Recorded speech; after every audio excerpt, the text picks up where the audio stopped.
Hi, pinakakala ko anong bangwa. Hi, Faye. So, welcome to our standard Deluxe room here at the Carmela de Boracay, Station 2. So, pasok tayo. Tapos, ito yung standard natin na CR. Priselo. Char. So, ito yung standard natin na CR. Hi, Faye! Hi! Ayan. So, dito din yung shower. Wala tayong bathtub. Like, literal lang siya na standard. Pero okay naman siya. Sobrang linis niya naman. And then, when we go here, sobrang.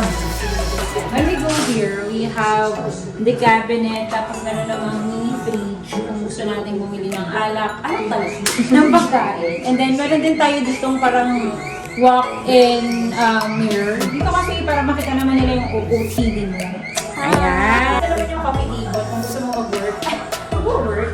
Kung may exam, charot. Tapos, meron din tayong 3 beds. Na-upgrade ng beds. Nandito pala si Tita. Hi, Tita! Ganda-ganda ni Tita. So, this will be my bed for 5 days. Ito naman yung bed ni Tita. And then, ito naman yung bed ni Tita. Meron din tayong aircon and then television. Meron din tayong tea coffee. That's it for our room tour. Kakarating lang natin, no? Parang 10 minutes ago. 10 minutes ago or 15 minutes ago. Kasi from, ang dami naming transfer. So, umalis kami ng Manila at around 3 o'clock. Pero nakarating kami before 4. And then after ng tulog naman, meron din kaming boat ride. After that, yun na yung last natin no, na service from the port then going to Carmela. So, this will be our day 1.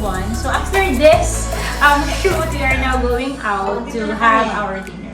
Ayan, ang pinakamaganda kong videographer, si Hi! So, magkakasama kami for 5 days here in Boracay. And